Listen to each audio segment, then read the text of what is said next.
People in Europe and Asia have enjoyed high-speed trains for years. This Japanese train set a speed record of 581 kilometers an hour.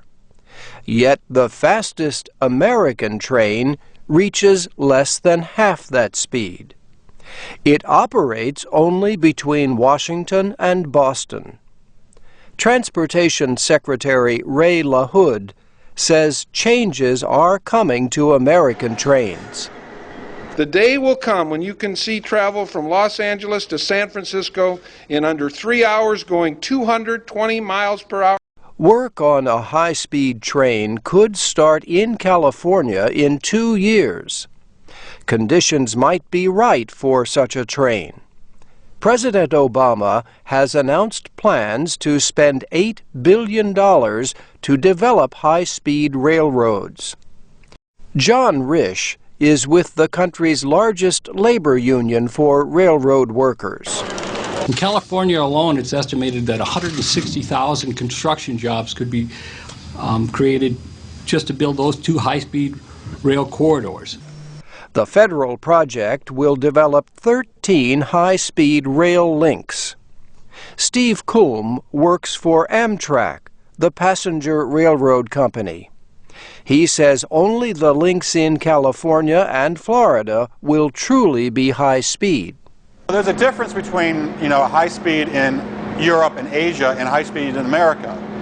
In Europe and Asia, they are dedicated tracks where only high-speed trains operate on.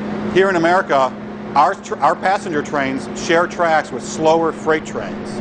Most of the money will go to improve service on slower trains and existing transportation. Kulm says Amtrak's fastest train is already competing with airline companies.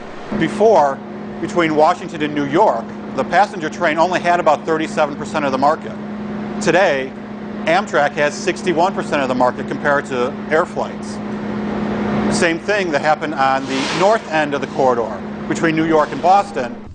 Environmental groups have praised the project.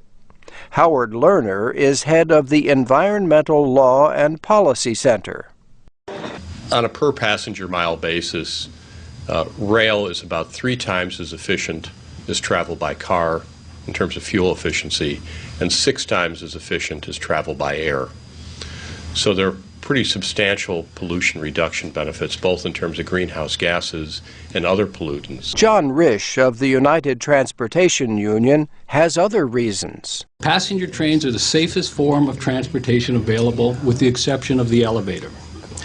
Trains are fuel efficient, they relieve highway and airport congestion, and they also reduce our dependence on foreign oil, making trains, passenger trains, the safer, cleaner, greener transportation option. Critics say the federal money will start many small projects, but not finish them. Supporters of the plan say it will lead to a new form of public transportation in the United States. I'm Doug Johnson.